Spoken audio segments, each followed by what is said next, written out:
Hello everyone, very good evening to all. Welcome back to my channel. ఈరోజు వీడియోలో మనము lab technician notification గురించి discuss చేసుకుందాము.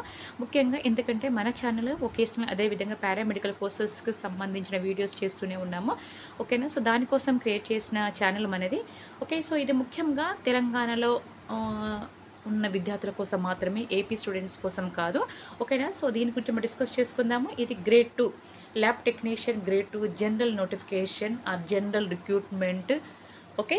So notification number ఇక్కడ క్లియర్గా ఇచ్చారు. Okay. Applications are invited from qualified persons online on boards website for the post of lab technician grade 2 under various departments of government of Telangana. ఓకేనా. So ఇక్కడ మనము government of Telangana release చేసిన notification ఇది. ముఖ్యంగా MLT complete అయిన వాళ్ళకు మాత్రమే useful అయ్యే వీడియో ఇది. ఓకే. ఒకవేళ మీరు ల్యాబ్ టెక్నీషియన్ కాకపోయినా మీ ఫ్రెండ్ సర్కిల్లో కానీ, మీ రిలేటివ్స్ కానీ, మీ నేబర్స్ కానీ, మీ వెల్ విషర్స్ కానీ ఎవరైనా తెలిసిన వాళ్ళు ఉన్నట్టయితే వాళ్ళకు వెంటనే లేట్ చేయకుండా ఈ యొక్క ఇన్ఫర్మేషన్ పాస్ చేయండి. ఓకేనా. మనం టాపిక్లోకి వెళ్దామా మరి. Okay. Online applications will be enabled from అంటే సెప్టెంబర్ 21 నుంచే ఇది ఆల్రెడీగా స్టార్ట్ అయిపోవడం జరిగింది. కాబట్టి ఆల్రెడీ ఆన్లైన్లోనే ఉంది, ప్రాసెస్లో ఉంది, ఇంకా క్లోజ్ అవ్వలేదు. అంటే 21 నుంచి స్టార్ట్ అయింది. ఓకే. అంటే ఓపెన్ అయిందని అర్థం website. Okay. Last date for submission of online application 5 PM on October 5, 2024. Okay. September 21 అంటే ఆల్రెడీగా ఇది నోటిఫికేషన్ అనేది వెబ్సైట్ అనేది ఓపెన్ అయిపోయింది. సో ఎప్పుడు ఎండ్ అవుతుంది అంటే అక్టోబర్ 5 వరకు, అక్టోబర్ 5కి ఇది ఎండ్ అయిపోతుంది. ఈవినింగ్ 5 PM వరకు అని గుర్తుపెట్టుకోవాలి. ఓకేనా. ఎందుకంటే ఇది చాలా చాలా ఇంపార్టెంట్. ఓకేనా. డేట్ అయితే మరొకసారి చూడండి అమ్మా. అక్టోబర్ 5కి 5 PM వరకు అయితే కంప్లీట్ అయిపోతుంది. అది last date for submission of the online applications. Applications can edit their applications between 10 AM on 7/10/2024 to 5 PM on 8/10/2024. ఇక్కడ ఏంటిదంటే ఎడిట్ అంటే మీలో ఏదైనా మిస్టేక్ అయినా కూడా ఏదైనా ఎడిట్ చేసుకోవాలి అని అనుకున్నప్పుడు, కరెక్షన్ చేసుకోవాలి అనుకున్నప్పుడు అప్లై చేసిన వాళ్ళకు మాత్రమే ఆప్షన్ ఉంటుంది. అంటే కొత్తగా మళ్ళీ ఫస్ట్గా అప్లై చేసుకోవాలంటే ఛాన్స్ అయితే ఉండదు. ఎవరైతే అప్లై చేశారో అప్లై చేసుకున్న వాళ్ళకి ఏదైనా కరెక్షన్స్ ఉన్నాయి, చేంజ్ చేసుకోవాలి, ఆప్షన్స్ కానీ ఇంకేదైనా చేంజ్ చేసుకోవాలనుకున్న వాళ్ళకి మాత్రమే ఎడిట్ ఆప్షన్ ఉంటుంది. ఎప్పుడంటే అది okay 7th and 8th 2 days అయితే టైం ఇచ్చారు. ఓకే. ఎడిట్ ఆప్షన్ అంటే ఆల్రెడీ అప్లై చేసుకున్న వాళ్ళకి మాత్రమే ఎడిట్ ఆప్షన్ అయితే ఉంటుంది. కొత్తగా అప్లై చేసుకోవడానికి అయితే ఛాన్స్ అయితే ఉండదు. వాళ్ళు 5th అప్లై చేసుకోవాలి. ఓకేనా.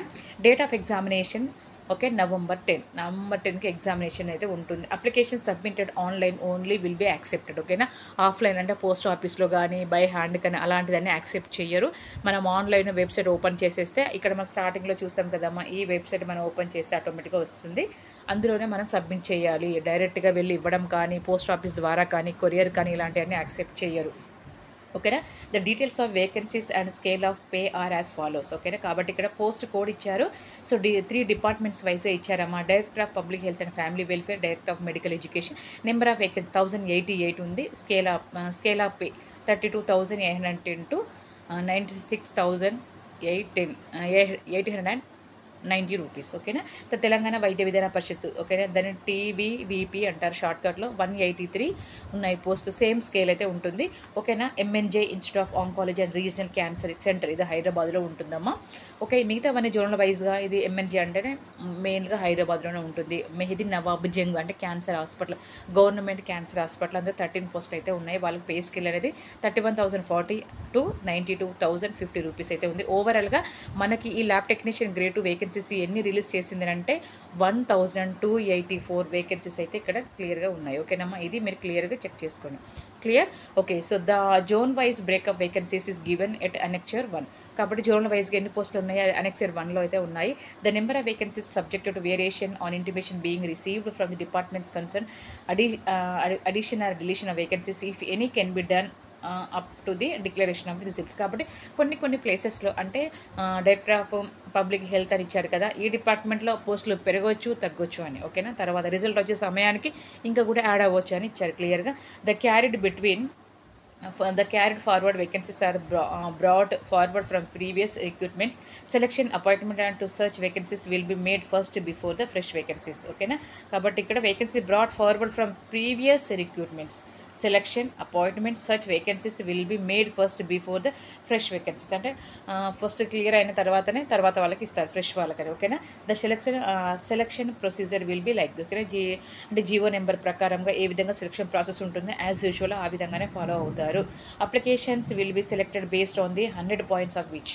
కాబట్టి అప్లికెంట్స్ అంటే మనం ఈ ఎగ్జామినేషన్ 100 పాయింట్స్ అయితే ఇచ్చారు. Maximum of 80 points will be awarded for percentage of marks obtained in written examination. Clear గుర్తుపెట్టుకోండమ్మా ఇది. ఎందుకంటే ఎగ్జామ్ అనేది మామూలుగా అప్లికెంట్స్ సెలక్షన్ ఏ విధంగా ఉంటుంది, 100 మార్క్స్కి అయితే ఉంటుంది. ఓకేనా, అది క్లియర్గా ఉంటుంది. ఓకేనా. క్వశ్చన్ పేపర్ మాత్రం 80 పాయింట్స్, అంటే క్వశ్చన్ పేపర్ 80 మార్క్స్కే ఉంటుంది. మిగతా ఏంటంటే వెయిటేజ్ 20 పాయింట్స్ అనేది వెయిటేజ్ ఇస్తారు. వెయిటేజ్ ఎవరికి ఉంటుంది, మామూలుగా ఎక్కడ కూడా జాబ్ చేయకుండా ఫ్రెష్గా అప్లై చేసే వాళ్ళకు మాత్రం ఈ 80లోనే జాబ్ తెచ్చుకోవాలి. ఈ 20 అనేది వాళ్ళకి యూజ్ అవ్వదు. అది క్లియర్ గుర్తుపెట్టుకోండమ్మా. 80 మార్క్స్ అనేది కామన్గా అందరికీ ఉంటుంది. ఆ 80 మార్క్స్కి బేస్ చేసుకొని క్వశ్చన్ పేపర్ అయితే ఉంటుంది. అది ఫ్రెష్గా ఎక్కడ జాబ్ అంటే ప్రైవేట్లో చేసినా కూడా అది కౌంట్ అవ్వదు. ఓకేనా. కాబట్టి వాళ్ళు ఫ్రెష్గానే అంటే 8 మార్క్స్కే వాళ్ళు స్కోర్ చేసుకోవాలి. ఓకేనా, అర్థమవుతుందా.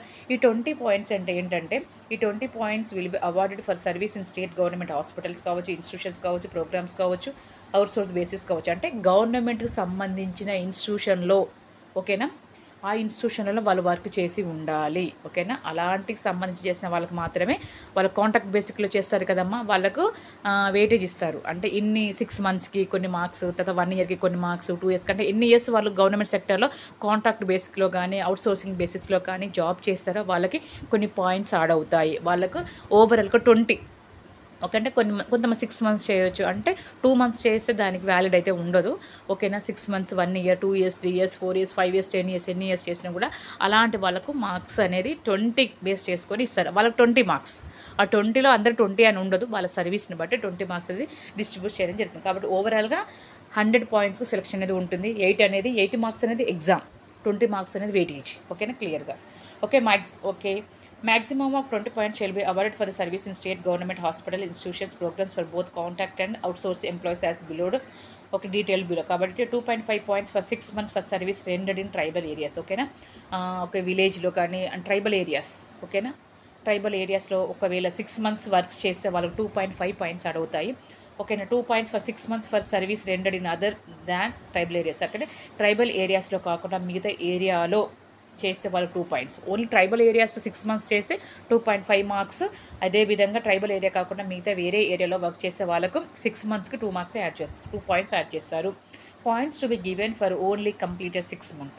కాబట్టి 5 months ఉంటే యాడ్ చేయరు, 6 months కంప్లీట్ అవుతేనే ఈ పాయింట్స్ అనేది మీకు యాడ్ చేయడం అనేది జరుగుతుంది. Points shall be awarded for service contracts outsource rendered in state government hospitals institutions programmes as per certificates issued by the competent authority.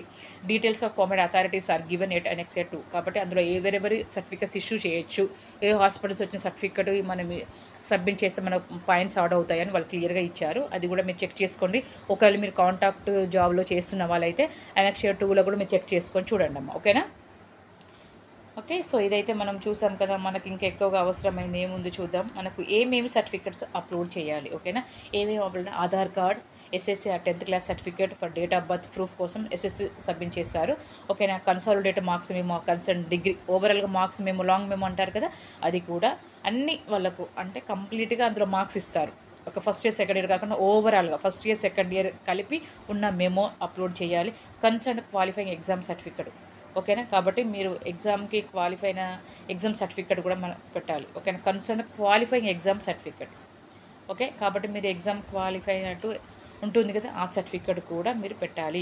ఒక registration certificate issued by paramedical board. ఇంకా MLT కాబట్టి MLT వాళ్ళు registration certificate కంపల్సరీగా మీరు upload చేయాలి. Experience certificate ఒకవేళ applicable అంటే మీరు ఒకవేళ కాంట్రాక్ట్లో కానీ అవుట్సోర్సింగ్లో కానీ మీరు ఒకవేళ వర్క్ చేస్తున్నట్టయితే మీరు ఎక్స్పీరియన్స్ సర్టిఫికేట్ కూడా ప్రొడ్యూస్ చేయాలి. అలా అవుతేనే మీకు 20 పాయింట్స్లో మీకు ఎన్ని అలాట్ అవుతుండే అన్ని మార్క్స్ అనేది అలాట్ చేయడం జరుగుతుంది. మీకు సర్టిఫికేట్ ఎన్క్లోజ్ చేయకపోతే, మీకు అప్లోడ్ చేయకపోతే మీకు మార్క్స్ అనేది యాడ్ చేయడం జరగదు. State certificate, study certificate 1 to 10th class వరకు. ఓకేనా. ఒక లోకల్ స్టేటస్ అనుకున్నప్పుడు మీరు 1 to 10th క్లాస్ సర్టిఫికేట్ మీరు ప్రొడ్యూస్ చేయాలి. For candidates who have not studied in any school, resident certificate issued by competent authority by Telangana government corresponding period of 1 to 7th class study for claiming local status in the form prescribed by the government. కాబట్టి ఒకవేళ మీరు local చదవకుండా వేరే స్టేట్లో ఎక్కడైనా చదివినట్టయితే మీరు కంపల్సరీగా మీ తహసీల్ ద్వారా ఓకే, వాళ్ళు ఇచ్చిన రెసిడెన్స్ సర్టిఫికేట్ కూడా మీరు ప్రొడ్యూస్ చేయాల్సి ఉంటుంది. అది క్లియర్గా గుర్తుపెట్టుకోండి. మీరు లోకల్లో చదవకపోతే మీరు కంపల్సరీ రెసిడెన్స్ సర్టిఫికేట్ మీరు ప్రొడ్యూస్ చేయాల్సి ఉంటుంది. Community certificate issued by the competent authority of the Telangana government. అంటే కమ్యూనిటీ సర్టిఫికేట్ అంటే క్యాస్ట్ సర్టిఫికేట్ అని, ఓకేనా. అది మీ సేవ నుంచి వస్తుంది. అది లేటెస్ట్ నాన్ క్రిమి layer certificate in case of BC. ఒకవేళ మీరు బీసీ క్యాస్ట్ అయితే సపరేట్గా నాన్ క్రిమి లేయర్ సర్టిఫికేట్ ఉంటే అది కూడా మీరు అడిగేస్తే ఎంఆర్ఓ ఆఫీస్ వాళ్ళు క్లియర్గా మీ డౌట్స్ క్లియర్ చేస్తారు. బీసీ అయితే నాన్ క్రిమి లేయర్ అని, ఓకేనా. ఎస్సీ ఎస్టీ వాళ్ళకి, బీసీ వాళ్ళకి కమ్యూనిటీ సర్టిఫికేట్ ఉంటుంది, ఓకేనా. ఓకే, అదేవిధంగా ఈబీసీ వాళ్ళకు ఈడబ్ల్యూఎస్ అంటారు, latest income asset certificate for applicants claiming EWS. Okay, economical week section అంటారు కదా, వాళ్ళు మాత్రం ఒకవేళ వాళ్ళు ఉన్నట్టయితే వాళ్ళు latest income and asset certificate కూడా ప్రొడ్యూస్ చేయాలి ఉంటుంది, ఓకేనా. స్పోర్ట్స్ సర్టిఫికేట్ ఒకవేళ మీరు స్పోర్ట్స్లో అలా ఉన్నట్టయితే మీరు కూడా ప్రొడ్యూస్ చేయాలి, ఓకేనా. స్పోర్ట్స్ కోటా కింద మీకు జాబ్ రావాలంటే స్పోర్ట్స్ సర్టిఫికేట్ కూడా మీరు ప్రొడ్యూస్ చేయొచ్చు. ఓకే, సదరం సర్టిఫికేట్, మీరు ఒకవేళ హ్యాండిక్యాప్ అయితే సదరం సర్టిఫికేట్, ఓకేనా. మీరు సర్వీస్లో ఉన్నట్టయితే సర్వీస్ సర్టిఫికేట్. ఓకే, ఒకవేళ ఎక్స్ సర్వీస్ మ్యాన్ అంటే మీరు ఆర్మీలో ఉంటారు, కొంతమంది సెంట్రల్ గవర్నమెంట్లో జాబ్ చేసి రిటైర్డ్ అయ్యి, ఓకేనా, అలా ఉన్నట్టయితే మీరు ప్రీవియస్గా చేసి ఉన్నారనుకోండి ఆ సర్టిఫికేట్ కూడా పెట్టుకోవచ్చు. దాన్ని ఏమంటే ఎక్స్ సర్వీస్ మెన్ అంటారు. ఓకే, ఎన్సీసీ అలా ఉన్నట్టయితే అది కూడా మీరు ప్రొడ్యూస్ చేయాల్సి ఉంటుంది. ఒకవేళ service certificate for in service ఆల్రెడీగా మీరు సర్వీస్లో ఉన్నట్టయితే అది కూడా మీరు ప్రొడ్యూస్ చేసుకోవచ్చు, ఓకేనా. అప్లికెంట్స్ ఫోటోగ్రాఫ్ కాబట్టి ఈ ఫోటోగ్రాఫ్ అనేది జేపీఈజీ ఫామ్లో ఉండాలి. అప్లికే సిగ్నేచర్. సో ఇవన్నీ కూడా మనం ఏమైతే చెప్పామో ఇవన్నీ కూడా కంపల్సరీగా మీరు ఏంటి మర్చిపోకుండా మీరు అప్లోడ్ చేయాల్సి ఉంటుంది. మీరు ఒకవేళ అప్లై చేయాలనుకున్నప్పుడు ఇవన్నీ చెప్పిన లిస్ట్ చేసిన ఇవన్నీ కూడా మీ వెంట మీ ఫైల్ తీసుకొని అక్కడ మీ సేవా సెంటర్కి వెళ్ళి అన్నీ సబ్మిట్ చేయాల్సి ఉంటుంది. మీరు ఓన్గా ట్రయల్ చేయొద్దు. మీ మొబైల్ మీకు ఎంతగా మీకు తెలిసినా కూడా ఇది జాబ్కి సంబంధించింది కదా, ఓకే. కాబట్టి మీ సేవ దగ్గరికి తెలిసిన వాళ్ళ దగ్గరికి వెళ్ళి ఇన్స్ట్రక్టర్స్ దగ్గరికి వెళ్ళి మీరు అప్లై చేసుకోండి, ఓకేనా. Applicants who possess requisite qualification should apply online after satisfy damsels about the terms and conditions of the recruitment. ఒకవేళ మీకు నచ్చినట్టయితే ఇలాంటి కండిషన్స్ అన్నీ మీ క్వాలిఫికేషన్స్ ఉన్నట్టయితేనే మీరు అప్లై చేయండి. మీ క్వాలిఫికేషన్ లేకుండా ఊరికే అప్లై చేయొద్దు, ఓకేనా. ఎడ్యుకేషన్ క్వాలిఫికేషన్ అసలు ఏమేమి చదువు సంబంధించిన ఏమేమి అర్హతలు ఉన్నాయో చూద్దాం, ఎందుకంటే ఇది చాలా చాలా ఇంపార్టెంట్ కదా. ఒక applicants must possess the following qualification as on the date of the notification. Must possess any of the following qualifications. Certificate in laboratory technician course కాబట్టి ఒక మీకు certificate in laboratory technician course LT course అంటారు, ఓకేనా. Lab technician course ఉన్నా కూడా మీరు apply చేసుకోవచ్చు, అది ఓకేనా. Next MLT vocational intermediate MLT vocational with 1 year clinical training apprenticeship training, ఓకేనా. అప్రెంటిస్షిప్ ట్రైనింగ్ ఉన్న వాళ్ళు కూడా మీరు అప్లై చేసుకోవచ్చు. అంటే ఎంఎల్టీ వొకేషన్ చేసిన వాళ్ళు కంపల్సరీగా 1 year అప్రెంటిస్షిప్ చేసిన సర్టిఫికేట్ కూడా వాళ్ళకి ఉండాలి, ఓకేనా. Diploma in medical lab technician, ఓకేనా. డిఎంఎల్టీ వాళ్ళు కూడా అప్లై చేసుకోవచ్చు. బీఎస్సీ ఎంఎల్టీ ఎంఎస్సీ ఎంఎల్టీ కూడా అప్లై చేసుకోవచ్చు, ఓకేనా. Diploma in medical lab clinical pathology and technician course వాళ్ళు కూడా, ఓకేనా. Bachelor in medical laboratory technology BMLT అది కూడా. PG diploma in medical laboratory technology, PG diploma in clinical biochemistry, BSc microbiology, MSc microbiology, BSc in medical biochemistry, MSc in clinical microbiology, MSc in biochemistry. So ఇన్ని వాళ్ళకి education qualifications ఇచ్చారు కదా. మీరు ఒకవేళ నేను చెప్పిన ఎన్ని పోస్టులు అయితే ఉన్నాయో ఎన్ని ఎడ్యుకేషన్ క్వాలిఫికేషన్స్ అయితే ఉన్నాయో ఒకవేళ మీరు దానికి సంబంధించిన క్వాలిఫికేషన్స్ మీకు ఉన్నట్టయితే వెంటనే లేట్ చేయకుండా మీరు అప్లై చేయండి. ఇప్పుడు మెన్షన్ చేసిన క్వాలిఫికేషన్స్లో మీరు లేనట్టయితే వెంటనే మీరు విత్డ్రా అవ్వండి, మీరు అప్లై చేయకండి. మీరు చెప్పిన క్వాలిఫికేషన్స్ మీకు ఉన్నట్టయితే వెంటనే లేట్ చేయకుండా అప్లై చేయండి, ఓకేనా. Must be registered with Telangana అంటే along with above mentioned qualifications you must be registered with Telangana paramedical board. ఆ క్వాలిఫికేషన్ ఉంటే సరిపోదు, దానికి కంపల్సరీగా ఏముండాలంటే రిజిస్ట్రేషన్ సర్టిఫికేట్ కూడా మీరు పారామెడికల్ బోర్డులో కూడా రిజిస్ట్రేషన్ చేసుకొని ఉండాలి. Applicants can register with Telangana paramedical board as on date of their application and should upload the certificate online. కాబట్టి ఇది కూడా మనం ఆన్లైన్లో అప్లోడ్ చేయాలి, ఓకేనా. ఈక్వలెంట్ క్వాలిఫికేషన్స్ ఒకవేళ దానికి సమానంగా ఉన్న క్వాలిఫికేషన్ ఏంటిది? At the time of verification of certificates if it is noticed that any applicant who possesses a qualification other than requisite qualification and claims that said qualification is equivalent to the requisite qualification, the matter shall be referred to an expert committee constituted by the board and the board will be take a decision based on the report of the expert committee. ఒకవేళ పైన చెప్పిన qualifications కాకుండా మేము కూడా eligible అని మీకు అనుకున్నట్టయితే మీరు apply చేయండి. ఎందుకంటే దీనికి ఒకవేళ దానికి సపరేట్గా ఒక ఎక్స్పర్ట్ కమిటీ ఉంటుంది, వాళ్ళు డిసైడ్ చేస్తారు మీరు ఎలిజిబులా కాదా అనేది. ఓకేనా? ఎందుకంటే మేము ఎలిజిబుల్ అని చెప్పారు కానీ మా కోర్స్ ఇందులో మెన్షన్ చేయలేదని అనుకున్నట్టయితే ఎక్స్పర్ట్ కమిటీ ఉంటుంది. సో వాళ్ళతో మీరు ఎలిజిబులా కాదని వాళ్ళు డిసైడ్ చేస్తారు. Age applicants should possess a minimum age of 18 years and cannot exceed maximum age of 46 years. ఓకేనా? 18 years కంటే తక్కువ ఉండకూడదు, 46 years కంటే ఎక్కువగా ఉండకూడదు. ఓకే, ఆ ఏజ్ వరకు ఇంతవరకు చూసుకోవాలి. Okay, next upper age limit for 46 years consider as per the GO. Okay, దీని ప్రకారంగా చూడండి. Category of the applicants, relaxation of the age permissible. అంటే ఎవరెవరికి Telangana state government employees of TSRTC, corporation, municipalities etcetera are not eligible. వాళ్ళు eligible కాదు up to 5 years based on the length of the regular service. కాబట్టి వాళ్ళకి ఎంత age ఉందో అంతవరకు apply చేయాలి. అందుకని 5 years దాటితే వాళ్ళకి రెగ్యులర్ సర్వీస్ ఉన్నవారు, ఓకేనా, వాళ్ళు ఎలిజిబుల్ కాదు అన్నట్టు. ఓకేనా? Up to 5 years based on the length of regular service అంటే అప్ టు 5 years వరకు అని. ఓకేనా?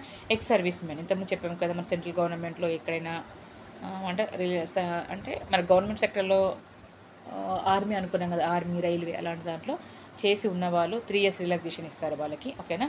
ముఖ్యంగా army. NCC who have worked as instructor NCC వాళ్ళకి 3 years అంటే వాళ్ళ ఏజ్ అయిపోయినా కూడా 3 years రిలాక్సేషన్ ఇస్తారు. ఓకేనా? ఎస్సీ, ఎస్టీ, బీసీ, ఓసీ వాళ్ళకు 46 + 5 years అంటే 51 years వరకు వాళ్ళ. అండ్ యాక్చువల్గా 46 అందరికీ, కానీ ఈ పైన మెన్షన్ చేసిన ఇవన్నీ కూడా వాళ్ళకి వాళ్ళకి 5 years అంటే ఎస్సీ, ఎస్టీ, బీసీ, ఈడబ్ల్యూఎస్ వాళ్ళకి 5 years ఇచ్చారు రిలాక్సేషన్. ఫిజికల్లీ హ్యాండిక్యాప్డ్ పర్సన్స్కి 10 years. Okay, excuse me. That each applicant must pay 500 rupees. Okay, ₹500 towards examination fees. There is no fees exemption under this category. ప్రతి ఒక్కరు కూడా 500 rupees అయితే pay చేయాలి. అది అందులో ఎగ్జామ్షన్ అయితే ఉండదు, అందరికి కూడా ఈక్వల్. ప్రాసెసింగ్ ఫీకి 200 rupees అంటే ఓవరాల్గా 700. ఓకేనా? SC, ST, BC unemployed applicants in the age of 18 to 46 years of Telangana state. గుర్తుపెట్టుకోండి, మనకి ఎంత అప్లికేషన్ ఫీజు 500, ప్రాసెసింగ్కి 200. గుర్తుపెట్టుకోండి. మోడ్ ఆఫ్ పేమెంట్ కూడా అంతే కూడా gateway, duly instructions, online application fee and examination processing fee wherever applicable with initial total rejection of the applications. మీరు ఎక్కడెక్కడ అవసరం ఉంటుందో అక్కడక్కడ ఓకే ఇచ్చారు అంటే అవసరం ఉన్న దగ్గర మనం the fee once remitted shall not be refunded or adjust under any circumstances. ఒకవేళ పే చేసినట్టయితే రిఫండ్ చేస్తాం, మళ్ళీ రిఫండ్ అని తిరిగి మీకు ఇవ్వడం అనేది జరుగుతుంది. చాలా కేర్ఫుల్గా, అయ్యో నెట్వర్క్ లేదు, అప్లై చేశాను, మనీ కట్ అయింది, ఎక్కడ యాక్సెప్ట్ చేయట్లేదు అప్లికేషన్ అనుకున్నప్పుడు చాలా జాగ్రత్త. దానికి సిస్టమ్ కానీ అక్కడ వాళ్ళు ఎవరైనా కానీ రెస్పాన్సిబుల్ కాదు, చాలా జాగ్రత్త. అందుకని ఓకేనా? Procedure for application, the application has to be made online on MHSRB. ఓకేనా? Medical health okay staff recruitment board website అని. ఓకేనా? The applicant should upload all required certificates. Original certificates have to be produced for verification at the time of scrutiny before finalizing selection list. Okay, వాళ్ళన్నీ scrutiny చేస్తారు. Applications once submitted online shall be final. Online చేసినవి final అని అర్థం. Okay, upon submission of online form reference ID number will be generated. కాబట్టి మీరు once you finish your application automatically so you will get the ID number. Okay, the same may be use for the any future reference. కాబట్టి ID number మీరు ఫ్యూచర్గా ఉపయోగించుకోవచ్చు. Applicants must compulsory fill up relevant columns of the application form careful. కాబట్టి సంబంధించిన అన్ని columns క్లియర్గా fill చేయాలని అర్థం. ఓకేనా? ఇన్కంప్లీట్గా చేసినవి, ఇన్కరెక్ట్గా ఉన్నవి దానికి రిజెక్ట్ చేయడం జరుగుతుంది. Okay, applicant should not be punish any particulars that are false. అంటే రాంగ్కి మాత్రం మేబీ కూడా ఫిల్ చేయొద్దు అని అర్థం. రిటర్న్ ఎగ్జామినేషన్ ఓకే CBR అంటే computer based test, CBT computer based test will be held on November 10కి అయితే ఉంటుంది. Okay, the question paper is set in English only. ఇంగ్లీష్లో మాత్రమే ఉంటుంది question papers. Syllabus of the examination is given and next week. Okay, syllabus అయిన తర్వాత మనం discuss చేసుకుందాము, ఎందుకంటే వీడియో అనేది లెంతీ అయిపోతుందమ్మా. Okay, applications have to download hall tickets online on the date in which downloading of the hall tickets will be enabled will be notified. తర్వాత ఇస్తారు. ఓకేనా? సో ఎగ్జామినేషన్ సెంటర్స్ మనకి ఇక్కడ పెట్టుకోవచ్చు. According to your priority you have to select Hyderabad, Nalgonda, Kodad, Khammam, Kothagudem, Sathupalli, Karimnagar, Mahabubnagar, Sangareddy, Adilabad, Nizamabad, Warangal, okay, Narsampet. ఇవన్నీ ఇచ్చారు. అవి మాత్రమే ప్రయారిటీ వైజ్గా ఫస్ట్ ఎక్కడ, తర్వాత అన్ని ప్రయారిటీ వైజ్గా పెట్టారు. ఒకటే సెంటర్ పెట్టకూడదు. మీకు కొన్ని ఎక్కడ దేని తర్వాత అక్కడ రాకపోతే ఇంకా బెస్ట్, నెక్స్ట్ ఏంటి అలా అని. ఓకేనా? అంటే అప్లై చేసేటప్పుడు అక్కడ కాలమ్స్ ఆటోమేటిక్గా వస్తూ ఉంటాయి. మీ దానికి టిక్ పెడుతూ ఉండాలి. రిజర్వేషన్స్ ఇవన్నీ కూడా ఓకే. కమ్యూనిటీ సర్టిఫికేట్ ఇక్కడ క్లియర్గా ఇచ్చారు. రిజర్వేషన్ టు లోకల్ క్యాండిడేట్స్ అని ఇవన్నీ కూడా. డిస్ట్రిక్ట్స్ జోన్ ఇక్కడ జోన్ వైజ్గా మీకు క్లియర్గా. సో సపరేట్గా నేను వీడియోలో అయితే పెడతాను, ఫోటో తీసి కమ్యూనిటీ ట్యాబ్లో పెడతాను, చూసుకున్నామా డిస్ట్రిక్ట్ వైజ్ కూడా ఇవన్నీ కూడా. ఒక డిస్ట్రిక్ట్స్ జోన్స్ జూన్ 1లో ఏమేమి వస్తుంది, June 2, June 3, June 4, June 5, June 6, June 7 ఇవన్నీ కూడా ఓకే. జనరల్ ప్రొవిజన్స్ ఇవన్నీ కూడా క్లియర్గా.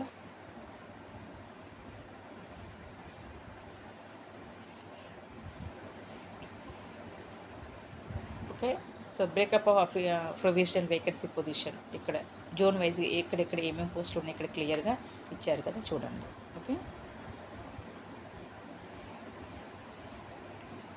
తర్వాత ఇవి certificate competent authority to issues experience certificate for the contract.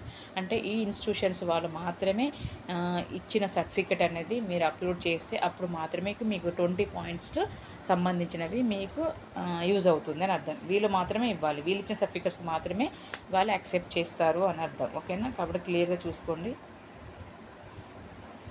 మీరు application for experience certificate for contract కాబట్టి ఇది కూడా మీరు ఫిల్ చేయాల్సి ఉంటుందమ్మా. ముందుగానే ఇది ప్రింట్ తీసుకొని ఫిల్ చేసి వాళ్ళ దగ్గర నుంచి సైన్ తీసుకొని ఫిల్ చేసి సైన్ తీసుకోవాలి ఓకేనా. ఇది కూడా మర్చిపోదు. Experience certificate contract okay. ఇక్కడ ఇది అవుట్ సోర్సింగ్ వాళ్ళకి, ఇది కాంట్రాక్ట్ వాళ్ళకి. క్లియర్గా చెక్ చేసుకోండి. ఎక్స్పీరియన్స్ సర్టిఫికేట్ అవుట్ సోర్స్డ్ ఇది కూడా. ఫర్ నాన్ క్రీమీ లేయర్ ఇది బీసీ వాళ్ళకు ఉంటే వాళ్ళకి సంబంధించింది. ఇది ఇన్కమ్ సర్టిఫికేట్ ఓకేనా. మనము ఎకనామికల్గా వీకర్ సెక్షన్స్ ఎవరైతే ఉన్నారో వాళ్ళకి సంబంధించింది. ఇది మాత్రమే ప్రింట్ తీసుకోవాలి. ఈ ప్రింట్ తీసుకొని చేయించుకోవాలి ఓకేనా. ఎంఆర్ఓ ఆఫీస్కి వెళ్ళి ఇవన్నీ క్లియర్గా. ఎన్సీసీ ఇన్స్ట్రక్టర్ అయినట్టయితే వాళ్ళు ఈ ఫామ్ ఫిల్ చేసి సైన్ పెట్టాలి, సైన్ పెట్టించుకోవాలి ఓకేనా. ఇది ఓకే. స్పోర్ట్స్ కేటగిరీ ఎవరైనా ఉన్నట్టయితే వాళ్ళకి సంబంధించింది ఇది ఓకే. ఇది కూడా ఓకేనా. స్పోర్ట్స్, ఎన్సీసీ, తర్వాత రెసిడెన్స్ సర్టిఫికేట్ ఇది కూడా రెసిడెన్స్ సర్టిఫికేట్ ఇక్కడ ఒకటే. మీరు లోకల్లో చదవకుండా వేరే స్టేట్లో చదివితే మీకు అంటే లోకల్ కేటగిరీ కిందని ఎంఆర్ఓ సర్టిఫికేట్ ఎంఆర్ఓ వాళ్ళు ఇస్తారు మీ సేవ నుంచి ఓకేనా. ఇది residence certificate. Syllabus for examination ఇది కూడా చూడండి, సిలబస్ ఇచ్చారు క్లియర్గా.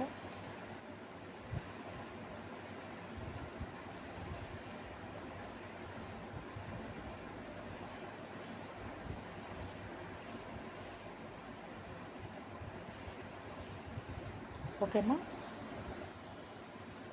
Okay. So thank you all for watching my channel. You are watching my channel okay. So మీకు ఇంకేమైనా డౌట్స్ ఉన్నట్టయితే వెంటనే లేట్ చేయకుండా మీ కామెంట్ రూపంలో తెలియచేయండి. సో నా వీలుని బట్టి తప్పకుండా రెస్పాండ్ అవుతాను ఓకే. సో ఇప్పటికైనా లేట్ చేయకుండా కొంచెం ప్రిపేర్ అవ్వండి, అప్లై చేయండి, ప్రిపేర్ అవ్వండి, హార్డ్ వర్క్ చేయండి okay. So once again all the best for your bright future. Thank you. Bye bye. See you in next video.